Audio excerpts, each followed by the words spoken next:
The vast emptiness of space stretched endlessly in all directions as 12 massive warships moved through the darkness like sleeping giants. Each vessel was enormous, their hulls gleaming with dark metal that absorbed the distant starlight. These were the pride of the Zephyrian Imperial fleet, dreadnoughts that had conquered entire star systems and brought fear to countless worlds across the galaxy. Admiral Vexstar stood tall on the bridge of his flagship. The Dark Talon, his four yellow eyes, moved constantly across the glowing screens that surrounded him, watching every detail of their patrol through the contested Andromeda sector. This was routine work for the Imperial fleet, sweeping through space to show their strength and claim new territories for the Empire. The Admiral had done this hundreds of times before, and he expected nothing unusual from today's mission. Bridge around him hummed with quiet activity. Dozens of officers worked at their stations, monitoring sensors, checking weapon systems, and maintaining communication with the other 11 ships in their formation. The Zephyrians were a proud warrior race, known throughout the galaxy for their military might and their ability to crush any opposition. Their technology was advanced, their ships were powerful, their crews were experienced veterans of many battles.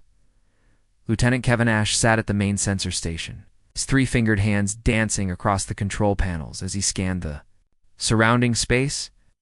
For hours, the readings had been completely normal. Empty space, distant stars, floating debris from ancient battles, nothing that posed any threat to their mighty fleet. But suddenly, something changed on his screen. A small blip appeared at the edge of their sensor range, barely visible against the background noise of space. "Sir, we're detecting an anomalous energy signature," Kevin Ash called out, his voice cutting through the quiet murmur of the bridge. "Single vessel, unknown configuration." Admiral Vexstar turned his attention to the sensor station, his four eyes focusing on the lieutenant with interest. Unknown vessels were not uncommon in this sector, but they were usually pirates, smugglers, or scouts from minor civilizations. It's nothing that would concern a fleet of 12 dreadnoughts. "Show me," the Admiral commanded, walking closer to examine the readings himself. The data appeared on Kevin Ash's screen, showing energy patterns and structural analysis of the distant ship. At first glance, it seemed like any other vessel, but something about the readings made the lieutenant feel uneasy. The energy signature was unlike anything in their databases, and the ship's design seemed to follow principles that were completely foreign to Zephyrian engineering. "Run a full analysis," Vexstar ordered.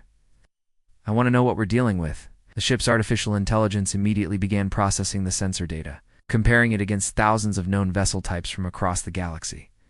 The AI was one of the most advanced systems in the Zephyrian fleet, capable of identifying any known ship design in seconds. But as the analysis continued, the results became increasingly puzzling. The bridge fell completely silent as everyone waited for the AI to complete its work. Officers stopped their conversations and turned to watch the main screen, sensing that something important was happening. Even the usual background noise of the ship's system seemed to fade away as tension filled the air. Finally, the AI's voice echoed through the bridge, speaking in its usual cold, mechanical tone. But the words it spoke sent a chill through every person present. Analysis complete. Vessel configuration identified. Origin, human. Classification, destroyer-class warship. Specific designation, unknown. The effect was immediate and devastating. Admiral Vexstar felt his blood turn to ice in his veins as the word human echoed through his mind. Around the bridge, officers stared at the screen in shock and disbelief. Some of them began to shake visibly, while others gripped their stations with white knuckles. Humans, the name alone was enough to strike fear into the hearts of warriors across the galaxy. They were not just another alien species or another military force. They were something else entirely, something that had changed the rules of warfare itself and left entire civilizations trembling in their wake. The sleek, angular vessel hung in space at the edge of their sensor range, its hull reflecting starlight in patterns that seemed almost artistic. It was much smaller than any of the Zephyrian dreadnoughts, barely a tenth of their size. But everyone on the bridge knew that size meant nothing when dealing with human technology. The ship bore the unmistakable markings of humanity, symbols that had become legendary throughout the galaxy for all the wrong reasons. Human warship detected, the AI announced again, as if to confirm the nightmare that was unfolding before them. Classification: Destroyer class. Designation unknown. Panic began to spread across the bridge like wildfire. Officers who had faced down entire enemy fleets without flinching now exchanged terrified glances with their colleagues. Hands trembled over control panels as the crew struggled to process what they were seeing. The stories they had all heard, the legends that had spread through every corner of the galaxy, suddenly seemed very real and very close. Admiral Vextar's hands shook as he gripped the command rail, his knuckles turning white under the strain. He had been in command of this fleet for over 20 years, had conquered dozens of worlds, and had never known fear in battle. But now, facing a single human destroyer, he felt terror creeping into his heart like a poison. "All ships, raise shields, and prepare for," he began, his voice cracking slightly as he tried to give orders to his fleet. But then he stopped himself, the words dying in his throat as the full implications of their situation hit him. Against humans' preparation might already be too late. The stories said that human ships could destroy entire fleets before their enemies even knew they were under attack. They said that human technology was so advanced that it seemed like magic to other species. They said that humans fought with a cold, calculating efficiency that made them more dangerous than any other force in the galaxy. The single human destroyer hung motionless in space, making no aggressive moves, sending no threatening messages. It simply waited there, silent and still, like a predator that had found its prey and was deciding how to proceed. The lack of any visible threat somehow made it even more terrifying, because everyone knew that humans never revealed their true capabilities until it was too late for their enemies to respond. Admiral Vextar stared at the screen, watching the small human ship that had appeared so suddenly in their path. 12 massive dreadnoughts against one destroyer should have been an easy victory for the Zephyrian fleet. But these were humans, and the rules of warfare meant nothing when humans were involved. The bridge remained silent except for the quiet hum of machinery and the rapid breathing of terrified crew members. Everyone waited to see what would happen next, knowing that their fate now rested in the hands of whatever humans were aboard that distant ship. 5 years before the Zephyrian fleet encountered the human destroyer, the galaxy was a very different place. Humans were known as peaceful traders and colonists, building quiet settlements on distant worlds and farming the soil of planets that other species considered worthless. Ships were slow, unarmed vessels filled with families seeking new homes among the stars. Most alien civilizations barely paid attention to them, considering humans to be just another weak species trying to find their place in a dangerous universe. The Hegemony Alliance was one of the most powerful military forces in the galaxy. At that time, they controlled dozens of star systems and commanded fleets of warships that could reduce entire planets to ash. Their leaders were arrogant and cruel, believing that might made right and that weaker species existed only to serve their interests. When they spotted the human colony ships moving slowly through space, loaded with civilians and supplies, they saw nothing more than easy targets. The attack came without warning on a quiet Tuesday morning, Earth time. 7 human colony ships were traveling together toward a new world they planned to settle, carrying nearly 50,000 men, women, and children. The ships had no weapons, no shields, and no military escort. They were simply families looking for a fresh start. Farmers carrying seeds and tools, teachers bringing books and hope to a new world. The Hegemony fleet struck like lightning from the darkness of space. Their powerful weapons tore through the colony ships' thin hulls as if they were made of paper. Escape pods scattered like leaves in a storm, but most were destroyed before they could reach safety. In less than an hour, 50,000 human lives were ended, their dreams and hopes scattered among the debris of their destroyed homes. Commander Sheikh Morrison had been serving aboard the EU's Vengeance, one of humanity's few military vessels. When the distress signals reached Earth, the message was brief but horrifying. The colony fleet was under attack, civilians were dying, and help was desperately needed. Jake stared at the communication screen as the signals from the colony ships suddenly went silent, one by one, until there was nothing left but empty static. The human military response was swift but careful. A small fleet of warships, led by the Vengeance, jumped through space toward the coordinates of the attack. Jake had expected to find survivors, perhaps some escape pods floating in space. Maybe even one or two colony ships that had managed to escape the assault. What they found instead was something that would change him forever. The debris field stretched for thousands of kilometers in all directions. Pieces of hull plating drifted slowly through space, twisted and blackened by weapon fire. Arsenal. Belongings floated among the wreckage like ghosts of the lives that had been lost.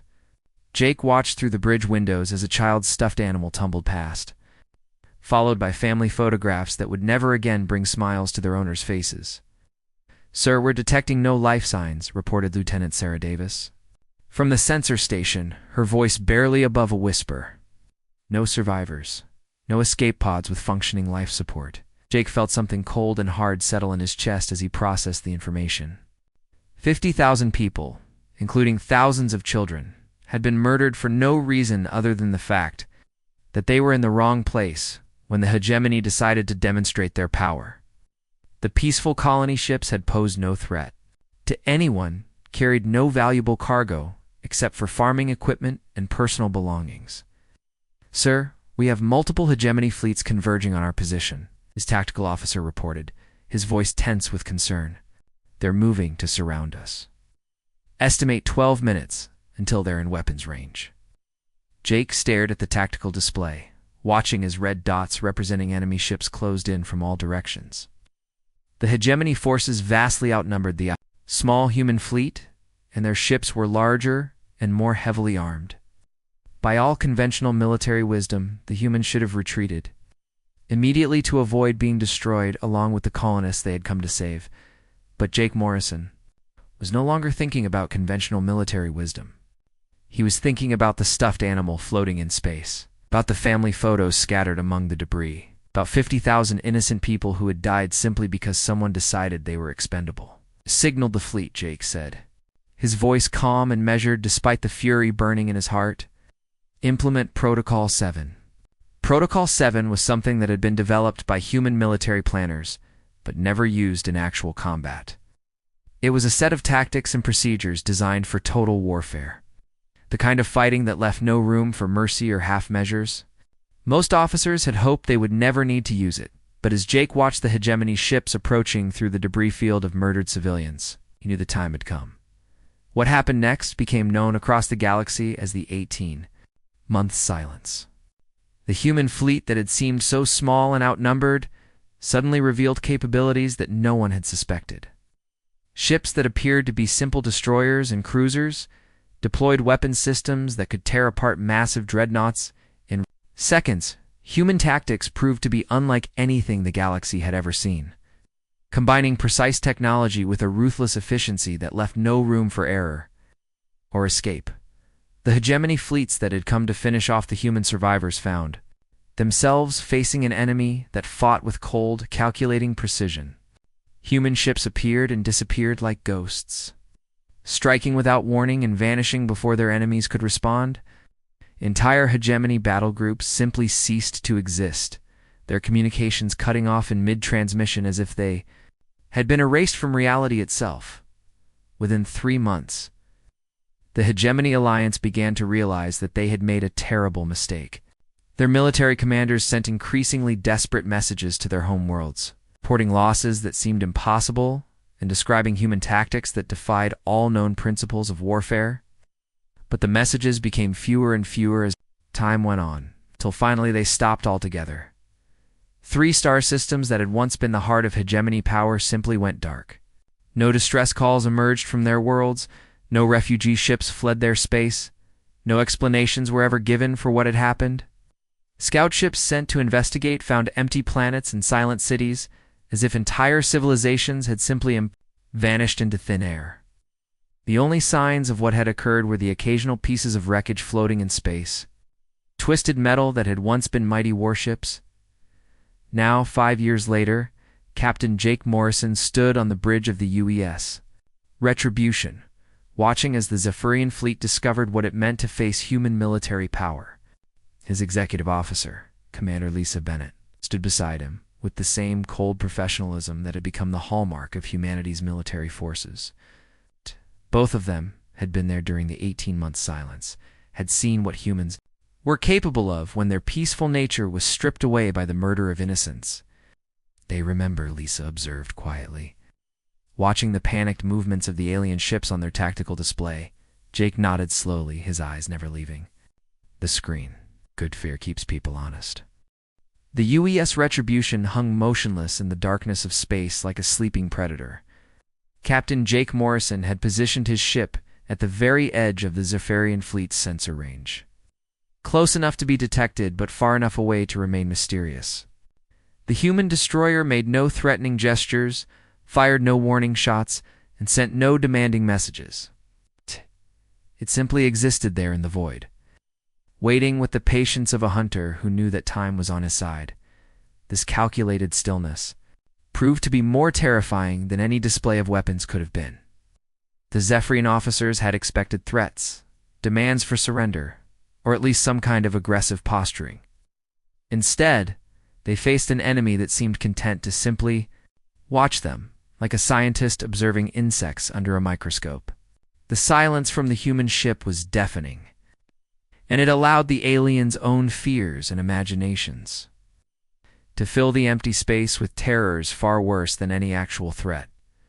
Aboard the Zephyrian flagship, Dark Talon, Admiral Vexstar stood on his bridge and watched his carefully trained crew slowly fall apart before his eyes. These were veteran warriors who had faced death in dozens of battles across the galaxy. They had stormed fortified worlds, dueled with enemy fleets, and emerged victorious from conflicts that had claimed millions of lives. But now, facing a single human ship that had done nothing more than appear on their sensors, they were becoming paralyzed with fear. The first reports came from the outer ships in the formation. Captain Zalkar of the dreadnought Iron Fist reported that 3 of his bridge officers had suffered what appeared to be panic attacks and had to be removed from duty. The symptoms were unlike anything in Zephyrian medical records: rapid breathing, uncontrollable shaking, and an overwhelming sense of impending doom that seemed to have no rational cause. "Admiral, this is Captain Mordeth of the Blood Spear," came another voice over the communication system. "We're receiving requests from crew members asking for immediate transfer to other duties. Some are claiming they're too sick to remain at their posts. Medico says there's nothing physically wrong with them." More reports filtered in as the minutes passed. On the battleship Death's Edge, 2 navigation officers had simply abandoned their stations and locked themselves in their quarters, refusing to come out or respond to orders. The crew of the Voidhammer was experiencing what their captain described as collective hysteria. With rumors spreading through the ship faster than their officers could contain them, Admiral Bull McStar felt his own confidence beginning to crack. As he listened to these reports, his fleet was one of the most powerful military forces in the galaxy. 12 massive dreadnoughts with enough firepower to reduce entire planets to rubble, yet they were being defeated without a single shot being fired, simply by the presence of one human destroyer that refused to do anything threatening. "Sir, the human vessel is broadcasting on open channels." Communications Officer Relton reported from his station, his voice shaking with barely controlled fear. The young officer had been with the fleet for 3 years and had never shown any sign of weakness before, but now his hands trembled as he worked his controls. "Admiral." Gexstar turned toward the communications station with growing confusion. Broadcasting during a military standoff was not unusual, but most species used the opportunity to make demands, issue threats, or attempt to negotiate. "What are they saying?" he demanded, expecting to hear ultimatums or warnings. "It's music, sir," Relton replied, his voice filled with bewilderment and poetry. "They're broadcasting songs and poems about their homeworld, about Earth." The Admiral stared at his communications officer as if the young Zephyrian had suddenly started speaking in an alien language. Music and poetry? In the middle of a military confrontation? It made no sense according to any tactical doctrine that Vexstar had ever studied. Enemy forces were supposed to make threats, demonstrate their power, or attempt to intimidate their opponents into submission. "Play it," Vextar ordered, needing to hear for himself what the humans were transmitting. The bridge speakers crackled to life.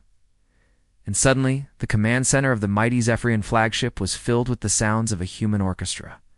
The music was unlike anything the aliens had ever heard. It was complex and beautiful, with layers of instruments creating harmonies that seemed to speak directly to the soul.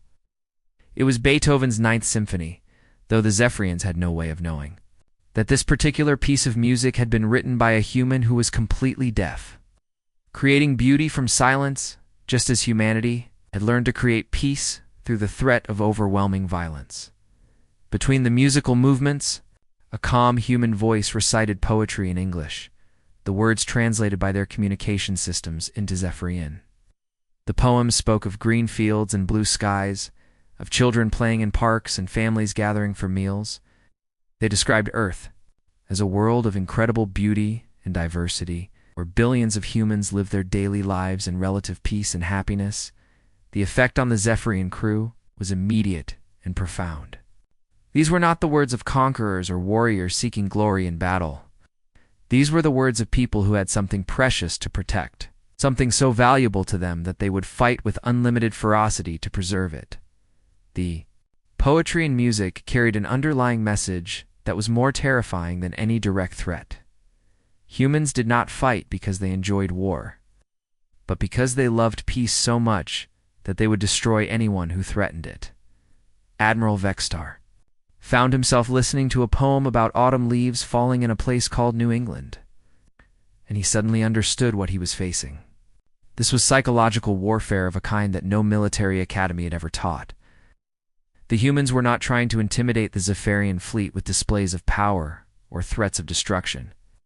Instead, they were showing the aliens exactly what they were willing to kill for, what they would die to protect.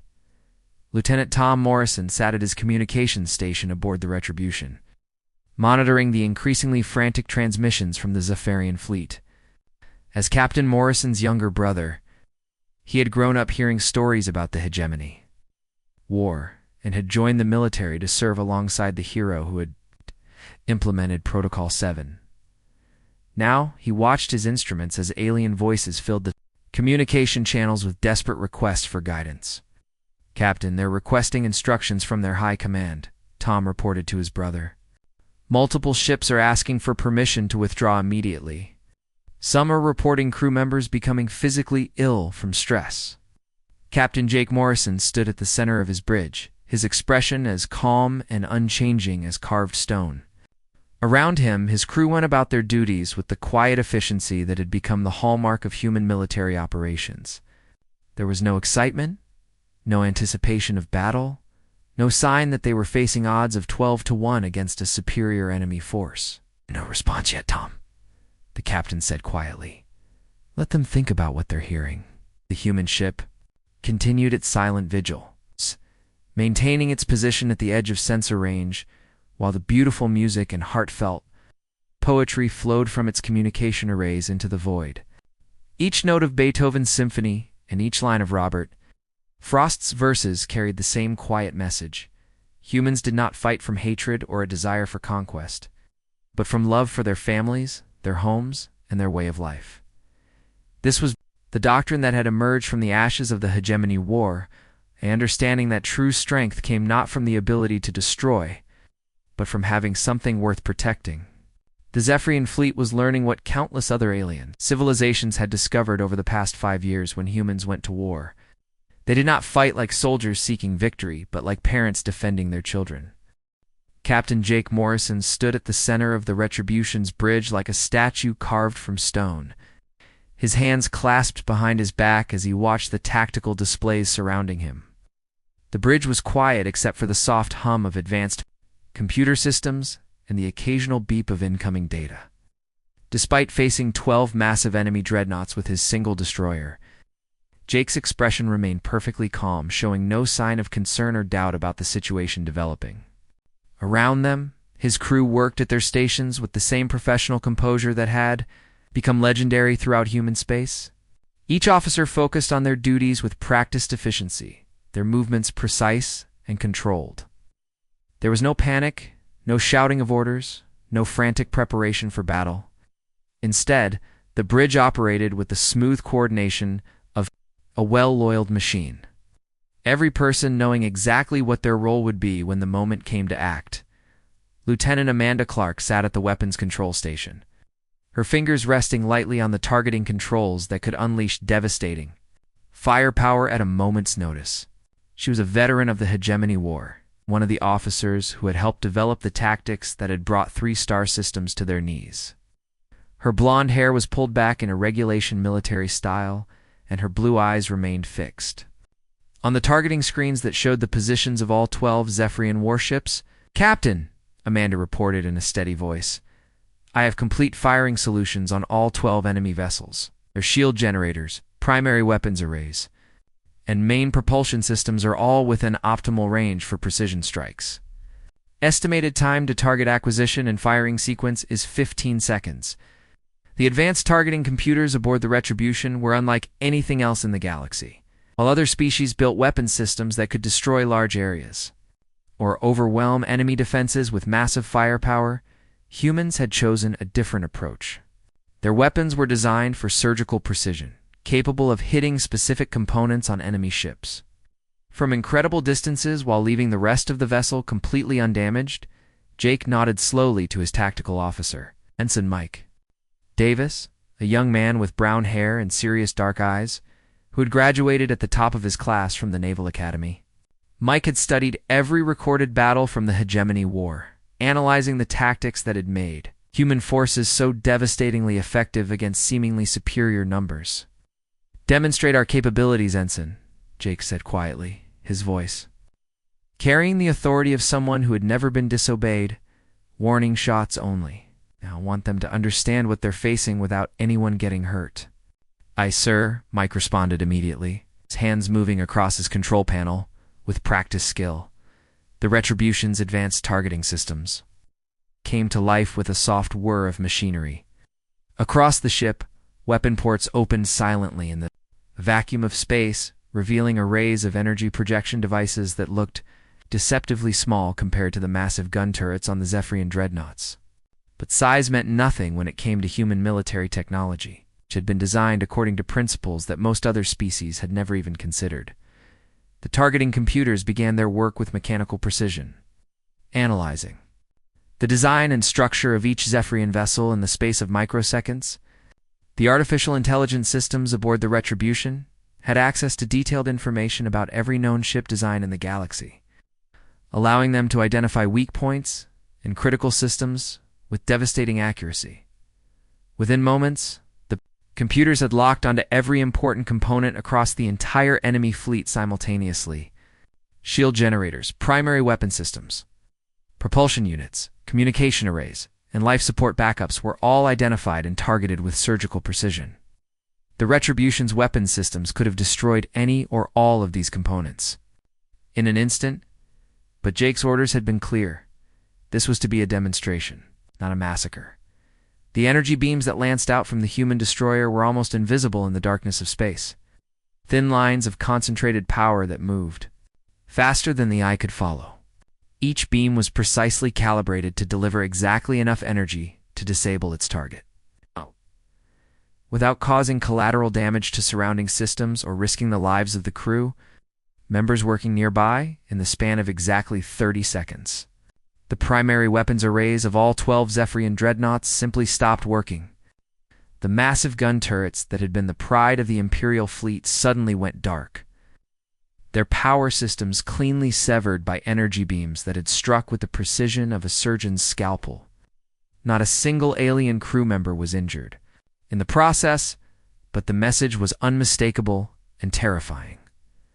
Aboard the Dark Talon, Admiral Vexstar stared at his tactical display in complete shock as warning lights flashed across every weapons console on his bridge.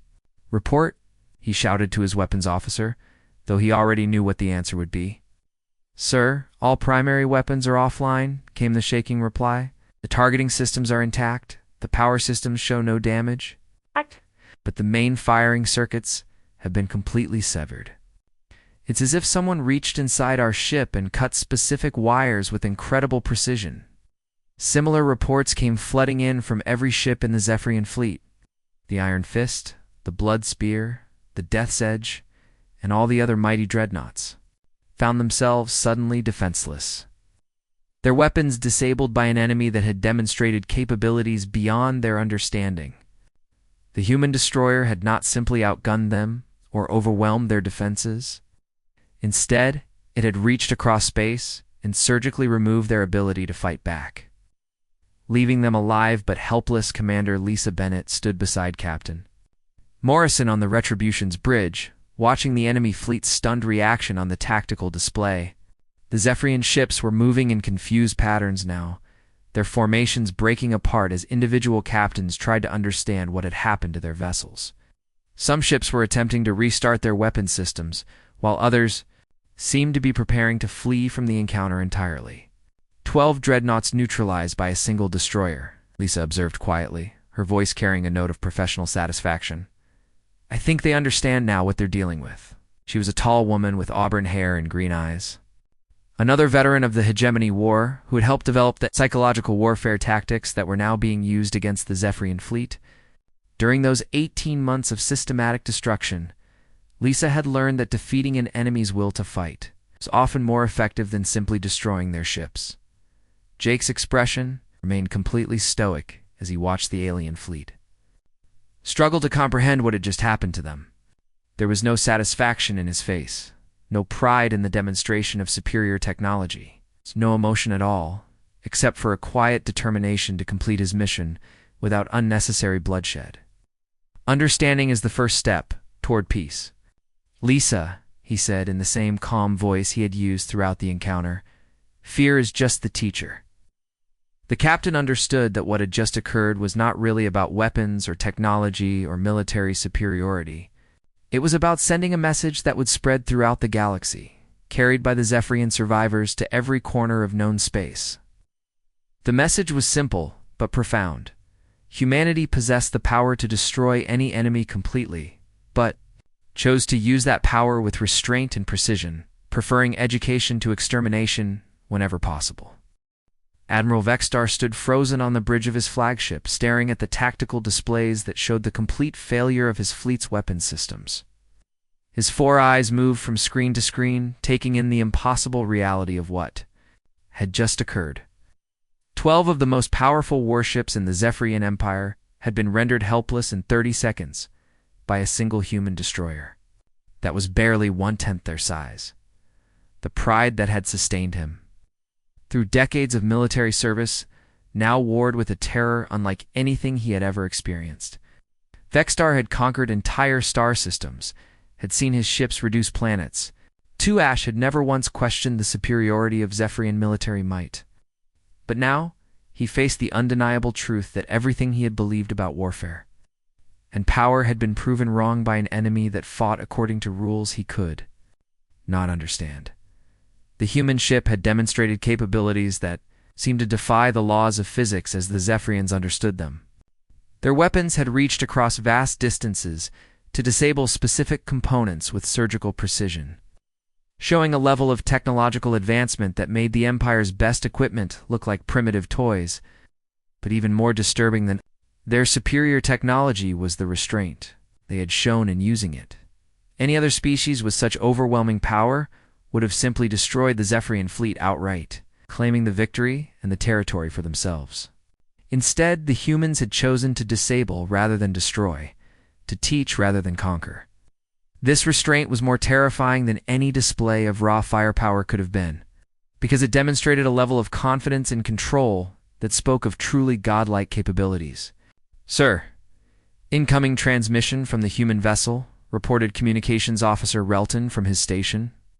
The young officer's voice was barely steady, and his hands shook as he worked his controls. Like everyone else on the bridge, he had heard the stories about what happened to those who challenged humanity, and now those stories were becoming real before his eyes. Admiral Vexstar felt his throat go dry as he contemplated what the human captain might have to say. Would it be demands for surrender? Threats of total destruction? Orders to abandon their ships and submit to human authority? He had no idea what to expect from a species that had just demonstrated such overwhelming superiority while showing such calculated mercy. Put it through, Vexter managed to say, voice hoarse with barely controlled fear. The main screen of the dark Talon flickered to life, and suddenly, Admiral Vextar found himself looking directly at the human who had just rendered his entire fleet powerless. Captain Jake Morrison stood calmly on the bridge of the Retribution, his hands clasped behind his back in a posture that suggested complete confidence and control.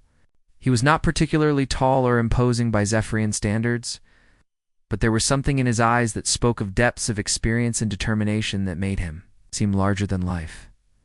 The human captain's voice was courteous and professional, carrying none of the arrogance or cruelty that Vextar would have expected from someone who had just demonstrated such overwhelming superiority. Admiral Vextar, I am Captain Morrison of the United Earth ship Retribution. Your fleet has entered territory within humanity's defensive perimeter. The words were spoken with such calm authority that they seemed to carry the weight of absolute truth. There was no anger in Captain Morrison's voice, no threat or demand. Just a simple statement of fact delivered by someone who clearly expected to be understood and obeyed. Admiral Vextar realized that he was looking at the kind of leader who never needed to raise his voice, because everyone around him already knew that his words carried the full force of humanity's military might behind them. Vextar struggled too. Find his voice, his throat tight with the knowledge that his next words might determine whether his fleet lived or died. Don Morrison, we meant no aggression toward human space, he finally managed to say. We were conducting a routine patrol of this sector. We had no knowledge that this area was claimed by your people. Captain Morrison's expression remained unchanged, showing neither anger nor satisfaction at the Admiral's obvious fear. I believe you, Admiral, he said simply. However, intentions matter less than actions. You have brought a military fleet into space that humanity considers vital to our security, that cannot be allowed to pass without consequences. The human captain paused for a moment, letting his words sink in before continuing. You have two choices before you, Admiral Vextar. You can withdraw your fleet completely from this sector and inform your government that human space is inviolate, or you can face the same fate as the Hegemony Alliance. The mention of the Hegemony Alliance sent a chill through every Zephyrian on the bridge. Everyone in the galaxy knew what had happened to that once mighty empire, how 3 entire star systems had simply gone dark during the human war of revenge. The official reports claimed that the hegemony had suffered internal collapse, but the rumors told a different story.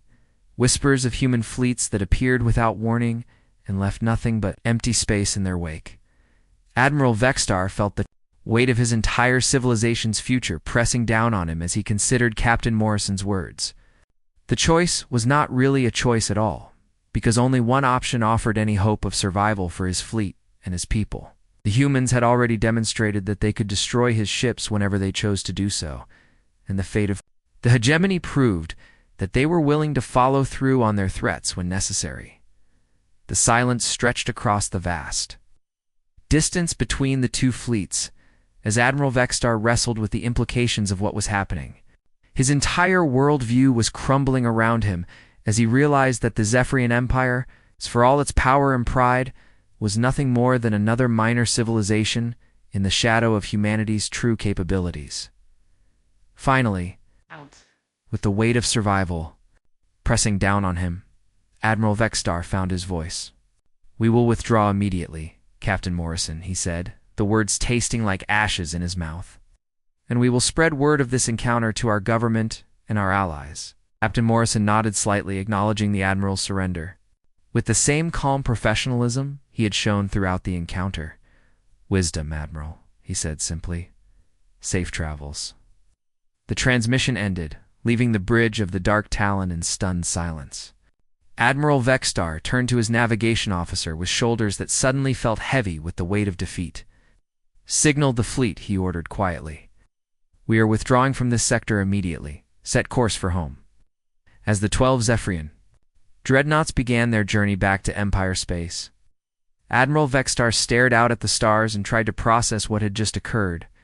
He had come face to face with humanity's military power and survived, but he would never be the same again. The encounter had shown him truths about the galaxy that he had never suspected. Realities that would change how the Zephyrian Empire viewed its place in the universe. Humans did not conquer for glory or resources like other species. They did not seek to expand their territory or prove their superiority through displays of military might.